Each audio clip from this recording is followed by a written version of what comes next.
हरिओम, नमो नमः। मैं डॉक्टर निहाल सिंह अमलिया आज के इस व्याख्यान में आपका स्वागत करता हूँ। किरातार्जुन नियम के 11 से 15वें श्लोक तक आज हम पढ़ेंगे।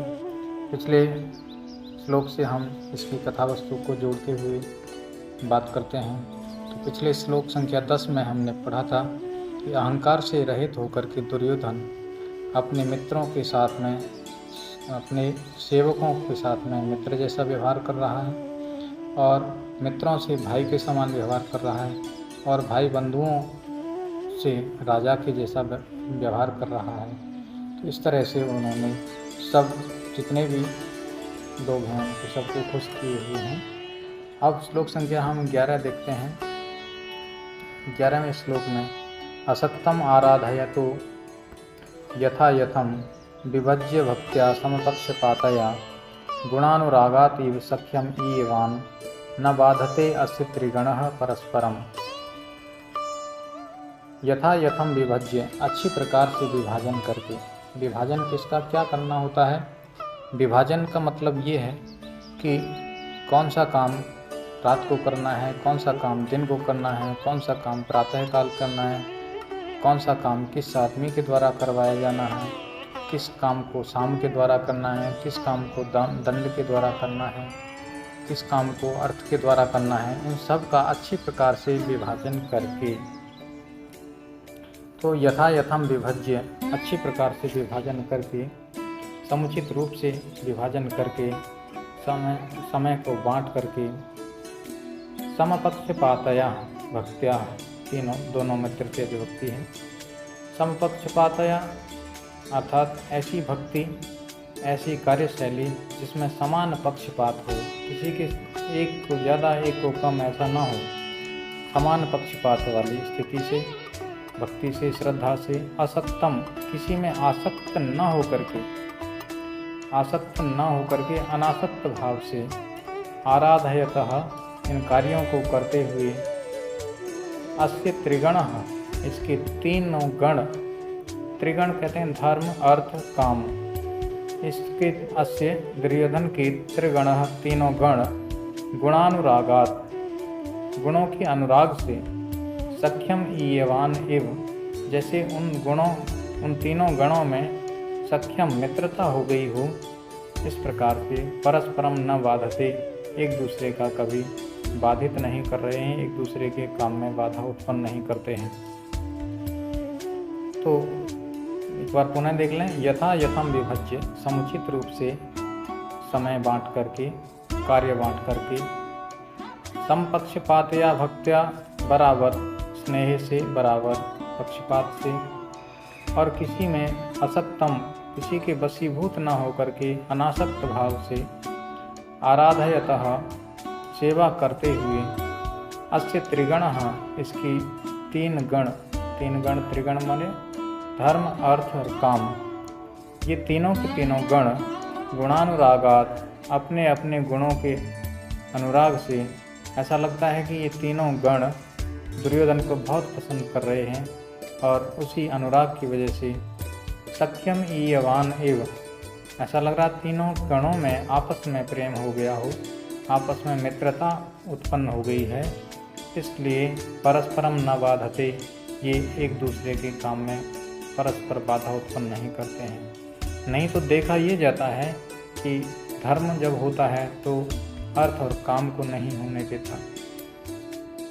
जहाँ अर्थ होगा वहाँ धर्म की बात नहीं होगी, वहाँ काम की बात नहीं होगी, और जहाँ काम होगा वहाँ धर्म को भूल जाता है इंसान और ना ही वहाँ अर्थ की चिंता रहती है। तो इस तरह से ये तीनों के तीनों गण कभी भी साथ नहीं रहते, परंतु दुर्योधन के लिए ये तीनों गण एक दूसरे के साथ होकर के अच्छी प्रकार से काम कर रहे हैं और किसी प्रकार के किसी के काम में कोई भी बाधा उत्पन्न नहीं कर रहा है। तो इसके कुछ कठिन शब्दार्थ हैं, इनको देख लेते हैं। यथा यथम, समुचित रूप से विभाजन करके, असक्तम, अनासक्त भाव से, आराधयतः, सेवन करते हुए, अस्य दुर्योधनस्य त्रिगणः, तीन गण, धर्म अर्थ काम, गुणानुरागात गुणों के प्रेम से, सख्यम मित्रता को, ये अवान एवं जैसे प्राप्त हो गए हैं उसके समान, परस्परम एक दूसरे के, न बाधते कभी विरोध नहीं करते हैं। श्लोक संख्या 12 है। निरत्ययम साम न दान वर्जितम न भूरि दानम विरह्य सत्क्रियां प्रवर्तते तस्य विशेष शालिनी गुणानुरोधेन विना न सत्क्रिया। निरत्ययम साम, निरत्यय, अत्यय यानी पाप या कपट, निर उपसर्ग लगा हुआ है, ना के अर्थ में है, हीनता के अर्थ में है, तो कहेंगे कि दोष से रहित, निष्कपट, साम। साम कहते हैं शांतना वचन को, अच्छी बातें करने को, मीठी बातें करने को, कोई कपट से रहित बात नहीं, वह साम होता है। तो जब भी किसी से कोई प्रिय बातें करते हैं या मीठी बातें करता है दुर्योधन, तो दान वर्जितम न, वह दान के बिना नहीं होती हैं। ऐसा नहीं कि मीठा मीठा बोलें और कुछ ही उसके लिए देने के लिए नहीं हो, ऐसा नहीं है। तो कहता है कि निष्कपट सांत्वना वचन बोलता है, तो न दान वर्जितम, वह दान से रहित नहीं होता है। और न भूरि दानम विरह्य सत्क्रियाम, अगर दान कभी करेगा तो वह सत्क्रियाम विरह्य न, सत्कार के बिना नहीं करेगा। प्रवर्तते तस्य विशेष शालिनी गुणानुरोधेन बिना न सत्क्रिया, और सत्क्रिया जो करेगा, सत्कार जब करेगा तो वह ऐसे वैसे नहीं करेगा, वह विशेष शालिनी सत्क्रिया होगी, विशिष्ट सत्क्रिया होगी, विशिष्ट सत्कार होगा, लेकिन वह गुणानुरोधेन बिना न प्रवर्तते, उसके द्वारा की गई सत्क्रिया वह गुणों के अनुरोध से ही की जाएगी, जिसमें जिस प्रकार का गुण है उसको उसी प्रकार की विशेष शालिनी सत्क्रिया की जाएगी। तो इस तरह से हम एक बार और देख लेते हैं। तस्य निरत्ययम साम, अन्वय के माध्यम से, तस्य उस दुर्योधन का, निरत्ययम निष्कपट सांत्वना वचन, दान वर्जितम न, दान से रहित नहीं होते हैं, भूरि दानम सत्क्रियाम विरह्य न, और दान जब दिया जाता है तो वह सत्कार के बिना नहीं दिया जाता। और विशेष शालिनी सत्क्रिया, अगर कभी सत्कार भी किया जाता है तो ऐसा वैसा नहीं, विशेष शालिनी सत्क्रिया, विशिष्ट सत्कार करते हैं, वह गुणानुरोधेन बिना न प्रवर्तते, वह बिना गुणों के नहीं किया जाता है। अर्थात जब भी दान दिया जाता है तो दान देते समय वह सत्कार करता है, और जब सत्कार किया जाता है तो वह गुणों का अनुरोध होता है, इसके अनुसार करता है। ज़्यादा अच्छे गुणों वाले के साथ में अच्छा व्यवहार और कम वाले के साथ में थोड़ा कम व्यवहार, यानी जैसे गुण वैसे ही सत्कार, इस तरह से उन्होंने अपनी व्यवस्था बना रखी है। इसके कुछ कठिन शब्दार्थ यहाँ दिए हुए हैं, इनको देख लेते हैं। तस्य, इसके लिए आया दुर्योधनस्य, दुर्योधन जी, उसका। निरत्ययम निष्कपट,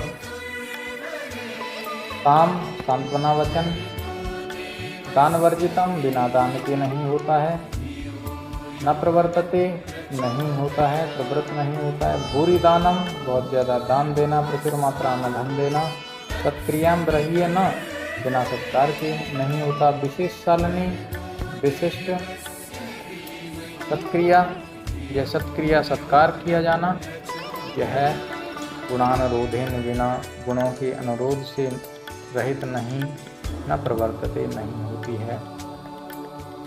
इस तरह से उसका शासन चल रहा है। अब अगला श्लोक देखते हैं, श्लोक संख्या 13। वसूनि वांछन्न वशी न मन्योना स्वधर्म इत्येव निर्वृत्त कारण गुरुपदिष्टेन रिपो सुते अपि वा निहंति दंडेन स धर्म विप्लवम। कहते हैं वसूनि वांछन्न न, धनों को चाहते हुए नहीं, न मन्युना, न ही मन्यु के कारण, स्वधर्म इत्येव, यह मेरा धर्म ही है, इति, इस प्रकार से, निवृत्त कारण, सारे कारणों से निवृत्त होकर के, सह वशी, वशी यानी जिसने अपने आप को वश में कर रखा है, अपनी इंद्रियों को जिसने जीत रखा है, तो जिसको हम कह सकते हैं स्व जितेंद्रिय या वशी कह सकते हैं, जिसने सब इंद्रियों को अपने वश में कर रखा है। ऐसा वसुनी वांछन्न न, वस्तुओं को, वस्तु कहते हैं धन को जैसे होता है, और मन्युना ना, मन्यु के कारण नहीं, तो काम क्रोध आदि इन सारे कारणों से निवृत्त होकर के स्वधर्मः इति, ये मेरा धर्म ही है, इति एव ऐसा समझ करके गुरु उपदिष्टेन, गुरु के द्वारा जो उपदिष्ट किए गए, रिपौ सुते अपि वा, शत्रु के विषय में और सुत के विषय में, चाहे शत्रु हो चाहे सुत हो, वा लगा हुआ है, वा का मतलब अथवा, निहंति धर्म विप्लवम दंडेन, दंड व्यवस्था के द्वारा वह धर्म विप्लव को निहंति। कहने का अर्थ यह है कि अगर राज्य में कोई भी धर्म का अतिक्रमण करेगा, धर्म का उल्लंघन करेगा, तो उस व्यक्ति को दंड अवश्य ही मिलना है। ऐसा कौन सा दंड है? गुरु उपदिष्टेन दंडेन, गुरु के द्वारा उपदिष्ट किया गया धर्म, दंड व्यवस्था के माध्यम से जो भी धर्म का उल्लंघन करेगा उसका नाश किया जाएगा, उसको दंड दिया जाएगा। एक अन्वय के माध्यम से देख लेते हैं। वसूनी सह, वसी जितेंद्रिय है, अर्थात जिसने अपने इंद्रियों को जीत रखा है, ऐसा वह सह, वह दुर्योधन, वसूनी वांछन न तो कुछ धन बटोरने के लिए इच्छा से ऐसा करता है, न मन्युना, न ही क्रोध के कारण ही कुछ दंड देता है। वह दंड ऐसा नहीं है कि क्रोध की वजह से देता हो, या फिर ऐसा नहीं है कि धन प्राप्त करने के लिए दंड देता हो, बल्कि निवृत्त कारण, सारे कारणों से निवृत्त हो गया है। धर्म, अर्थ, काम आदि जितने भी कारण हैं, इन सब कारणों से निवृत्त होकर के और सोचता है कि स्वधर्म इत्येव, यही मेरा धर्म है कि मैं अपने राज्य की रक्षा करूं, मैं धर्म की रक्षा करूं, और गुरु उपदिष्टेन दंडेन, गुरु के द्वारा उपदिष्ट दंड व्यवस्था के माध्यम से रिपो सुते अपि वा, या रिपु यानी शत्रु हो अथवा सुत हो, वह धर्म विप्लवम निहंति, अगर कोई धर्म का अतिक्रमण कर रहा है या धर्म से विचलित हो रहा है तो उसको दंड व्यवस्था दंडित करेगी। इस प्रकार से वह काम कर रहा है। शब्दार्थ देख लें। वसी जितेंद्रिय, सह वह दुर्योधन, वसूनी धनों को, वांछन न चाहता हुआ, मन्युना न क्रोध से नहीं, निवृत्त कारण लोभ क्रोध आदि कारणों से रहित होकर, स्वधर्म यह मेरा धर्म ही है, इत्येव ऐसा समझ करके, गुरु उपदिष्टेन गुरु द्वारा उपदिष्ट, दंडेन दंड व्यवस्था द्वारा, रिपौ शत्रु के विषय में, सुते अपि पुत्र के विषय में, धर्म विप्लवम धर्म के अतिक्रमण को निहंति रोकता है। श्लोक संख्या 14। विधाय रक्षान परितः परेतरान, असंकिताकारमुपैति संकितः, क्रियापवर्गेषु अनुजीविसात्कृता, कृतज्ञताम अस्य वदन्ति संपदः। अन्वय देखें। विधाय रक्षान परितः, विधाय विधान करके, रक्षान रक्षा में, किसको?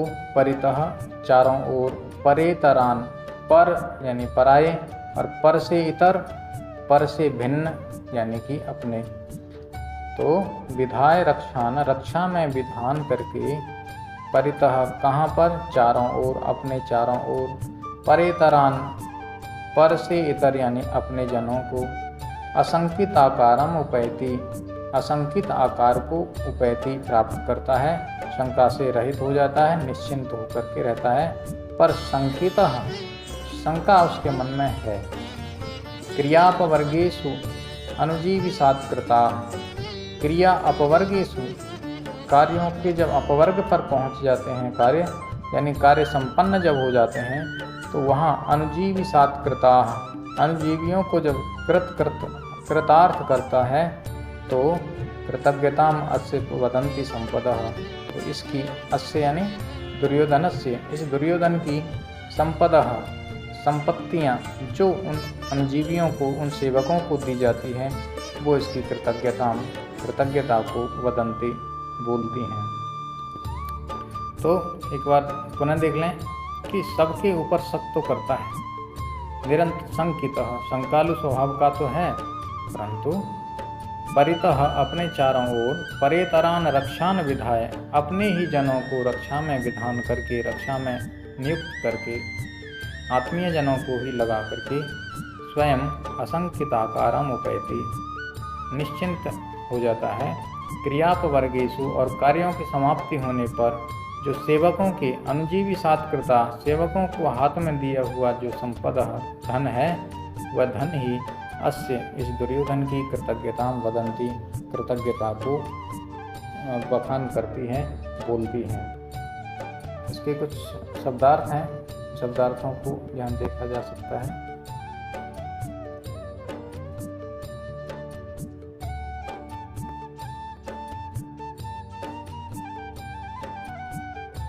अब 15वां श्लोक देखते हैं। अनारतम तेन पदेषु लंबिता विभज्य सम्यक विनियोग सत्क्रिया फलंति उपाया परिबृहतायति उपेत्य संघर्षम इव अर्थ संपदा।